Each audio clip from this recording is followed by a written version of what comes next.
So without further ado, I'm going to get on to today's topic. And it's on the topic of what it's like to do the inner work and, why you might actually want to begin your own personal development journey. When we're living, from that place of self-doubt and with that lack of self-confidence, the thing is, even though you may feel like you've always been that way, that you've always felt that way, or that's the way you've always been and that's the way you always are, you actually weren't born that way. You weren't born, with those feelings of self-doubt or with those feelings of, a lack of confidence, not feeling confident in yourself. You weren't born that way. We can kind of get into that. We can get into that belief, and it does become a belief that that's who we are. That's who we've always been, and that's who we always will be.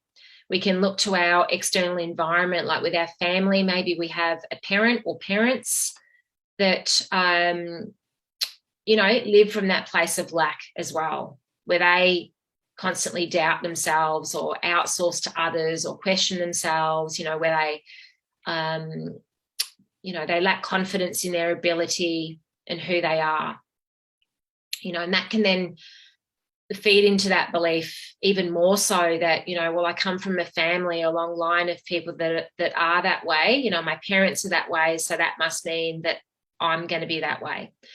And that's actually just a bullshit story. It's just a story that your subconscious mind has created based on a series of events or conditioning, whether that be, through generational trends and experiences. And, those beliefs and conditioning are taken into our subconscious mind, so below our conscious awareness. And our subconscious mind just replays those beliefs that it thinks that you want to believe. And it thinks you want to believe that because you keep having those thoughts and saying these things about yourself, that you don't believe in yourself, that you second guess yourself, that you've got to outsource to others, or that you've got to be a people pleaser because you're going to get judged, or that you're going to be a perfectionist and you can't fail, or, people aren't going to like you, or you're not going to receive love, or you're not lovable.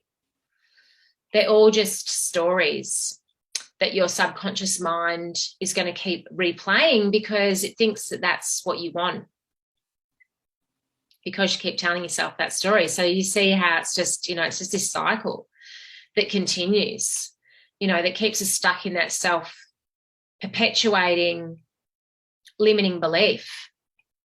And so that cycle continues to feed into that limiting belief, which keeps us stuck. And our mind learns by repetition, which I'm sure you've got many experiences in your life where you've learned to do something and become good at something and become confident at something by practicing and by repeating. And on that same principle, your mind is, learning and practicing and repeating these negative thoughts and beliefs. And so how can we shift away from this?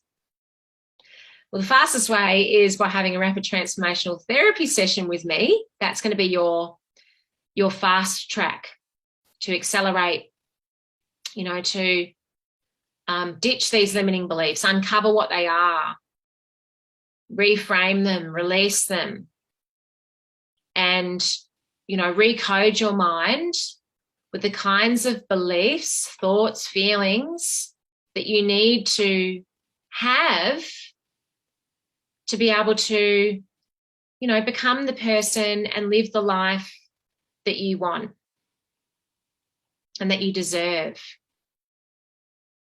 But if you're not ready to do that, then I've got a little list here of 8 points to wrap up our conversation today. So there's 8 strategies that you can start with immediately, some of them, all of them, okay? So the first one is a really important one, and it's noticing your language and reframing it where needed, okay? So when you hear yourself either say it verbally or just up here, this is the most powerful, the internal dialogue, notice. Notice that internal dialogue and notice the words that you're saying to others. And when you hear yourself speaking from that place of lack, of I'm not good enough, I'm hopeless, I'm stupid, I'm lazy, I'm not confident at that, I'll never be good at that, whatever it is that you hear yourself say, notice and pick yourself up on that. Number 2 is anchor yourself in an affirmation. So, whether it be that, here's another one. Like I said, I've got a few of these. Whoops. Okay, put that there. How can I relieve the pressure valve? So I have a tendency to, push too hard. I have a lot of energy and a lot of ideas, but sometimes that creates a lot of internal pressure, and that, that external perception of what I need to achieve and that internal expectation can start to play out again. So it's important for me to have that awareness of, how hard I'm pushing and what expectations I'm putting on myself. So that's a really great, it's just a little question. How can I relieve the pressure valve? To anchor myself in that awareness of, am I putting too much pressure on myself, and how can I release that? So it's just noticing and anchoring yourself in a, positive affirmation or statement or just a word. Number 3 is to challenge your thoughts and challenge your beliefs. So when you hear yourself say these things, or when you hear either, up here, or when you're speaking to others, I want you to challenge those beliefs, and ask yourself, are they real? Are they actually real? Look for evidence as to where they are real, or challenge that they're not real. And also, another important one is ask yourself, are they your beliefs or are they someone else's? Because like going back to that conversation about conditioning, intergenerational like habits or beliefs or trends, can't think of the right word, but that'll do. You get what I mean. Those ways of being that pass down through the generations. Challenge yourself. Are they your beliefs, or is this something that's just passed down to you that you've acquired from somebody else? Point 4 is remember that you weren't born this way. So I spoke about that before. You didn't come into the world feeling like this. You became this way through particular experiences. Some of them, when you actually find out in under hypnosis, a lot of the time, not all of the time, but a lot of the time, certainly the clients that I've worked with, the reason behind their limiting beliefs is, in the context of, through their adult eyes and their adult wisdom, it's pretty minor, but it had a major impact on them as a younger person, where they formed, some pretty damaging and major and impactful beliefs about themselves, which they then carried through into their life as adults. So it doesn't have to be a major trauma or a major life event for it to have a major consequence or imprint in your mind and then in your life, okay? Number 5 is reframe your language and your beliefs so that they align with how you want to feel and how you want to experience your life, okay? So if you want to feel more confident, then you need to align your thoughts and your beliefs and your habits and practices with that of someone who looks and feels and acts with confidence. Okay? You've got that misaligned, like what I talked about before, how, you know, I was showing something on the outside, but on the inside, on the inside, there was that incongruency. So that mismatch, that misalignment. So you need to align your language and your beliefs with the kinds of language and beliefs that are going to help you manifest who you want to be and, you know, how you want to experience your life.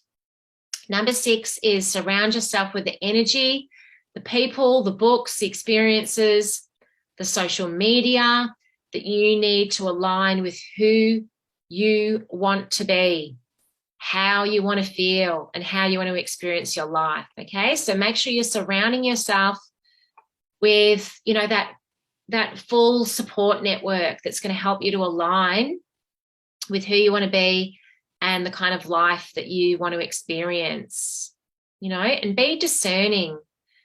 So, you know, look at all of those things. What are you consuming? Who are you hanging out with? Are those things, you know, what are you reading? What are you looking at on social media? What are you listening to? All of it, you know, be discerning about, you know, what aligns with your vision for yourself and for your life. And if it doesn't align, if it misaligns, and if it's dragging you down and holding you back, then it's time to do an audit and an edit and a clear out, you know. Number 7, so moving on, I've got 2 more points and then I need to wrap this call up to go and do the boring grocery shopping and pick up my youngest from school for a after school appointment. It never stops, does it? So number 7, be prepared to practice this stuff over and over, okay? It's not a quick fix. And like anything that you've learned how to do and that you've learned how to embody into your life without actually having to think about it, you know, like driving a car, you know, that was hard in the beginning. But with practice, you know, with making mistakes, with getting better, with refining your technique, you can now get into a car and not even really have to think too much. Sometimes it feels like we're on autopilot. And that's actually, when you go into that mode, incidentally, that's actually a form of hypnosis. You are sort of in that meditative, hypnotic state, you know, where your mind has actually gone off somewhere. You're thinking about other stuff, but your subconscious mind takes over the driving and you're in autopilot as such. Pretty interesting, isn't it?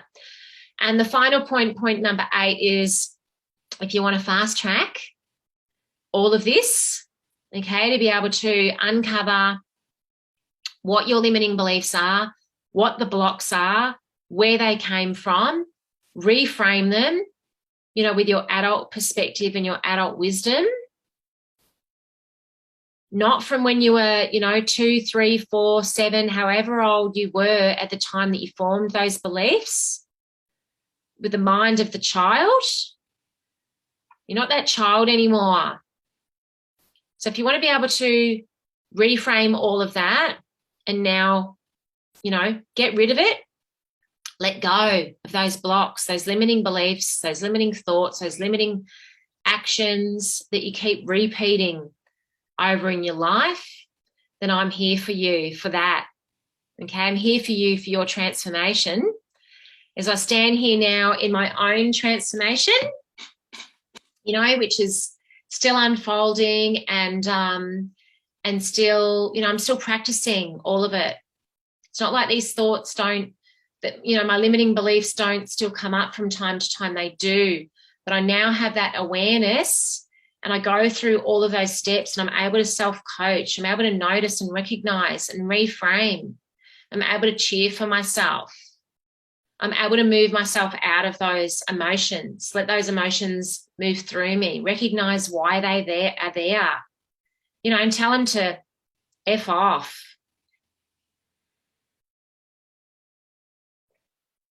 So, you know, and being able to doing this inner work, and in particular, in going through that rapid transformational therapy experience more than once, multiple times for different limiting beliefs that I have held about myself. You know, I've been able to now, it's equipped me with that positive mindset from more. It's not just having the positive mindset where you have to think about that. It becomes part of your default thinking. And that's what we want. We want to ultimately be able to create a new default thinking so that we can go about our life, you know, doing the things that we want to do, being who we want to be, having the experiences we want to have, you know, and mostly experiencing that inner joy and happiness that we, you know, everyone ultimately wants. So if you want to fast track that, then just reach out, because I'm here for you and I'm here for your transformation. You know, and it's, out of all of the things that I've done, it's been the most rapid and transformational work, you know, which is why it's so appropriate that it's called rapid transformational therapy, because really it's what it is. It's the fast pass. If you like to take the fast track, you know, the express route, the accelerated lane, then I'm here for that, and I'm here for you. All right, I need to wrap up this call now and move on to the next task of today. So I hope that you have found today's episode valuable and that it resonates with you in some way. Listen to it back again, maybe write down those tips, okay? Remember the power of like writing down, it reinforces the thinking, and also in having those words written up somewhere, it's going to be able to create that you know, learning through repetition, that reminder, that anchor point for you to be able to really start to implement this work that I'm teaching. So it's all very well to listen